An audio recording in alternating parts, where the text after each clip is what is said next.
জয় গুরু জয় গুরু জয়। তুমি গুরু মাতা পিতা তুমি সর্বময়। আর যেই নামে সেই কৃষ্ণ আজ নিষ্ঠা করি, নামের সহিত আপনি শ্রীহরি। যেই নাম সেই কৃষ্ণ আজ নিষ্ঠা করি, নামের সহিত আছে নাম ধরি শ্রীহরি।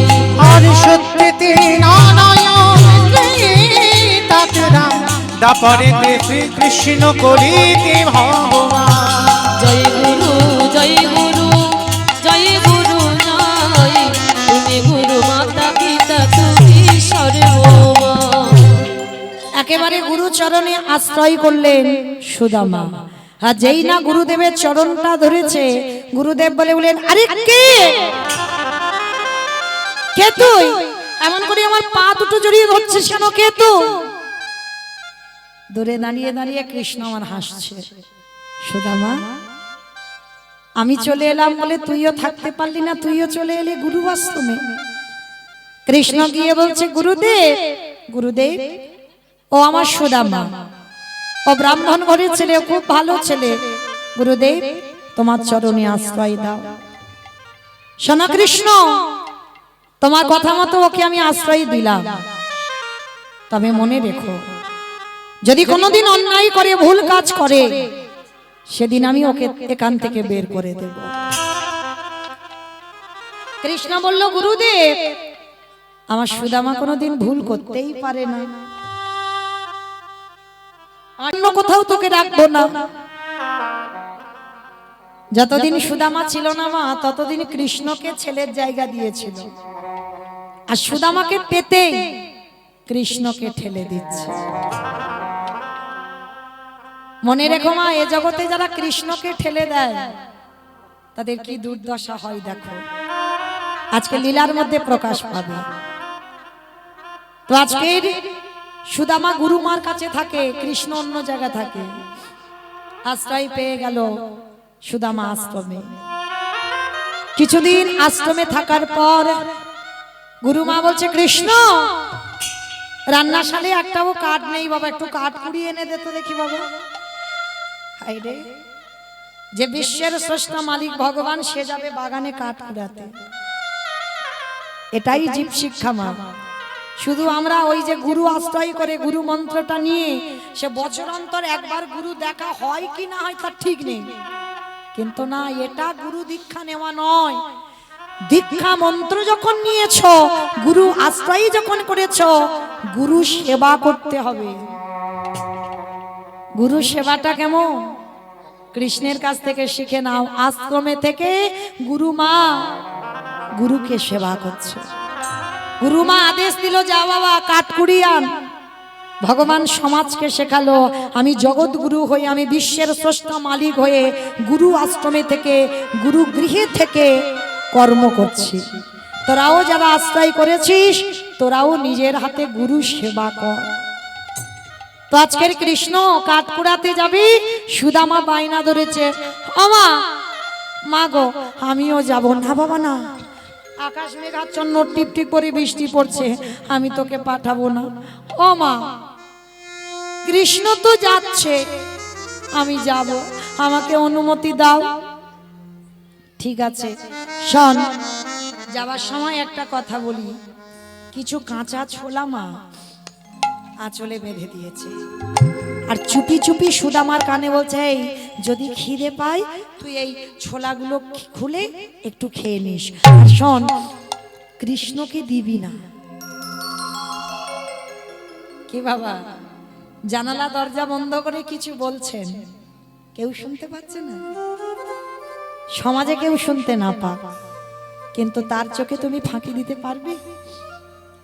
আঁচলে বেঁধে দিয়ে সুদামাকে বলছে, কৃষ্ণকে দিবি না।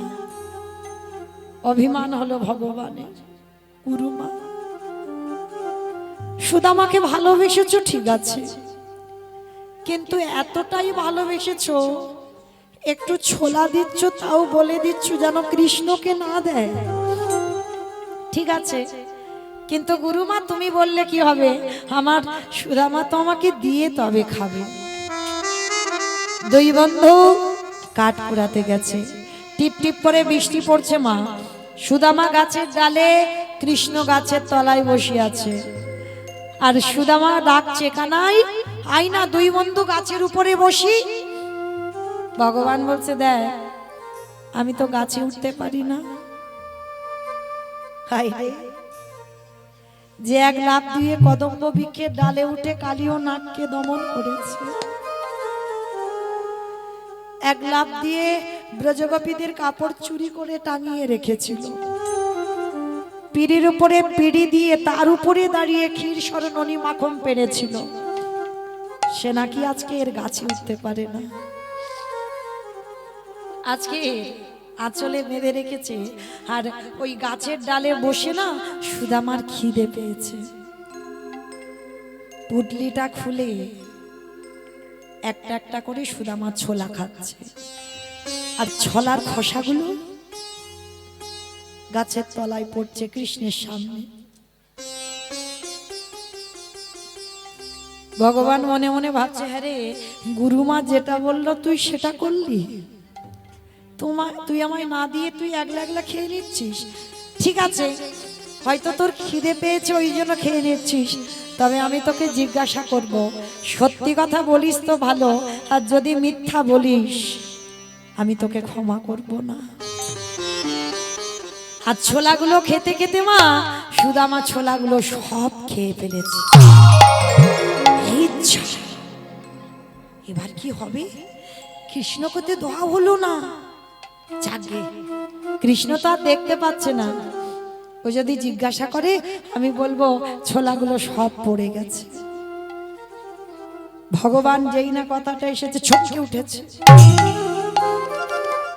গাছ থেকে নেমে এসেছে সুদামা, মাথায় কৃষ্ণ কাঠের বোঝাটা নিয়ে গুরু আশ্রমে ফিরছে। আর গুরু আশ্রমে যখনই ফিরছে না, ভগবান তার লীলা বোঝা বড় ভাব। সুদামাকে জিজ্ঞাসা করছে, সুদামা, হ্যাঁ রে, গুরুমা যে ওই ছোলাগুলো দিল কোথায় রে? বন্ধু, ছোলাগুলো দিয়েছিল ঠিক কথা, কিন্তু জানিস ওই কাঠ কুড়াতে কুড়াতে কখন আমার আঁচল থেকে সব খুলে পড়ে। কি বললি? ছোলাগুলো সব পড়ে গেছে? এত বড় মিথ্যা! সুদামা, এই জগতে সবাই মিথ্যাবাদী, সবাই। আর তুইও আমার বন্ধু হয়ে তুইও এত বড় মিথ্যা কথা বলছিস? ঠিক আছে, তবে এই মিথ্যা কথা বলবার জন্য তৈরি হয়ে থাক। শুধু আসলে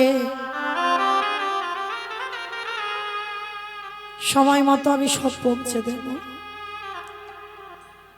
আমি সব সহ্য করি, কিন্তু আমি মিথ্যাটা সহ্য করি না। সুদামা, কিছু বুঝতে দিল না আমার ভগবান। সুদামা মিথ্যা বলল, ভগবান যেন কিছু বুঝতে পারলো না। ঠিক আছে, হয়তো পড়ে গেছে। দুই বন্ধু ঘরে ফিরেছে, কিছুদিন আশ্রমে কাটছে। একদিন রাতের অন্ধকারে আমি বহুদিন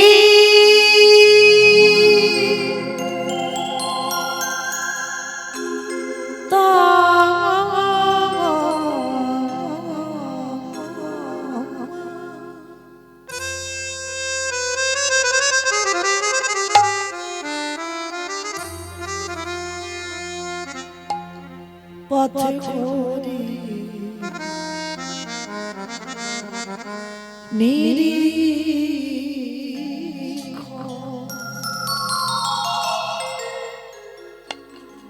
কবে আসিবে মাধব আমার,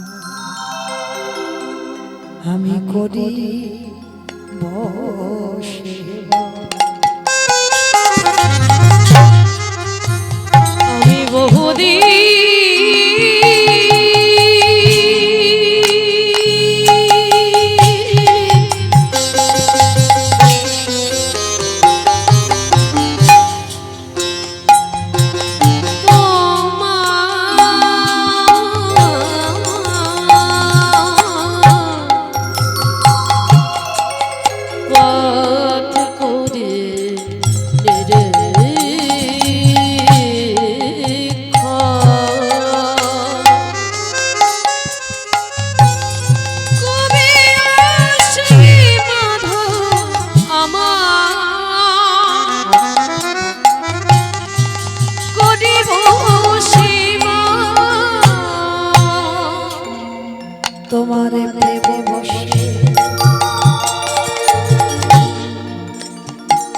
করি সেবা।